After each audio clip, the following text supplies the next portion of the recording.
Friends, ഇന്ന് നമുക്ക് വളരെ എളുപ്പത്തിൽ ഉണ്ടാക്കാൻ പറ്റിയ നല്ല ടേസ്റ്റി ആയിട്ടുള്ള ചെമ്മീൻ റോസ്റ്റ് അല്ലെങ്കിൽ കൊഞ്ച് റോസ്റ്റ് ഉണ്ടാക്കിയാലോ. അതിനായിട്ട് കൊഞ്ചുകുട്ടന്മാരെ കഴുകി നന്നായിട്ട് വൃത്തിയാക്കി എടുക്കണം. എനിക്ക് കിട്ടിയേക്കുന്നത് അത്ര വലിപ്പമുള്ള കൊഞ്ചൊന്നും അല്ല, എന്നാലും സാരമില്ല. ഇനി ഒരു പാത്രത്തിലേക്ക് 10 ചെറിയുള്ളി ഞാൻ ചതച്ചത് ചേർത്ത് കൊടുക്കുകയാണ്. ഇതിൻ്റെ കൂടെ 1 ടേബിൾ സ്പൂൺ ഇഞ്ചി ചതച്ചത്, അതുപോലെ തന്നെ കുറച്ച് വെളുത്തുള്ളി ചതച്ചത് കൂടി ഇട്ട് കൊടുക്കുന്നുണ്ട്. പച്ചമുളക് നമുക്ക് എരിവിനനുസരിച്ച് എടുക്കാം. ഞാനിവിടെ 2 എണ്ണം ചെറുതായിട്ട് ചോപ്പ് ചെയ്തത് ചേർത്ത് കൊടുക്കുകയാണ്. അതിൻ്റെ കൂടെ ഒരല്പം കരിവേപ്പിലയും കൂടെ ആഡ് ചെയ്ത് കൊടുക്കാം. ഇനി ഇതിലേക്ക് എരിവിനനുസരിച്ച് 2 ടേബിൾ സ്പൂൺ മുളക് പൊടി ചേർത്ത് കൊടുക്കുന്നുണ്ട്. കൂടെ തന്നെ 2 ടേബിൾ സ്പൂൺ മല്ലിപ്പൊടി കൂടി ആഡ് ചെയ്ത് കൊടുക്കുന്നുണ്ട്. 1/4 ടീസ്പൂൺ മഞ്ഞൾപ്പൊടി കൂടി ചേർത്ത് കൊടുക്കാം. ഇനി ഇതിലേക്ക് ആവശ്യത്തിനുള്ള ഉപ്പും കൂടി ഇട്ട് കൊടുക്കാം.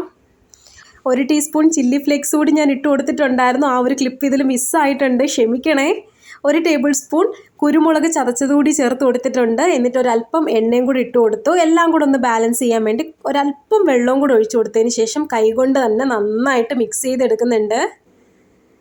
അപ്പോൾ എല്ലാം കൂടെ നന്നായിട്ട് മിക്സ് ചെയ്തതിന് ശേഷം നമ്മൾ മാറ്റി വെച്ചേക്കുന്ന ചെമ്മീൻ കൂടി ഇതിലോട്ട് ഇട്ടിട്ട് നന്നായിട്ട് പുരട്ടി മിക്സ് ചെയ്ത് നമുക്കൊരു 10 മിനിറ്റ് റെസ്റ്റ് ചെയ്യാൻ വെക്കാം. അപ്പോഴത്തേക്ക് ആ മസാലയൊക്കെ ഒന്ന് പിടിച്ച് സെറ്റായി കിട്ടിക്കോളും.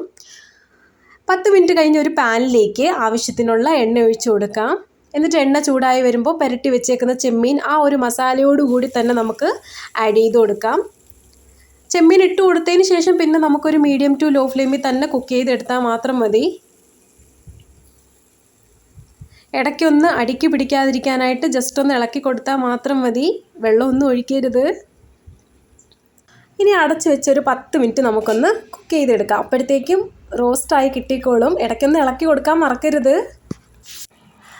അപ്പോൾ ഇത്രയേ ഉള്ളൂ, നമ്മുടെ ചെമ്മീൻ റോസ്റ്റ് അടിപൊളിയായിട്ട് കിട്ടിയിട്ടുണ്ട്. എല്ലാവരും ഇതുപോലെ ട്രൈ ചെയ്ത് നോക്കണേ. അവസാനം കുറച്ച് കരിവേപ്പിലയും കൂടി ഇട്ട് കൊടുത്തിട്ടുണ്ട്.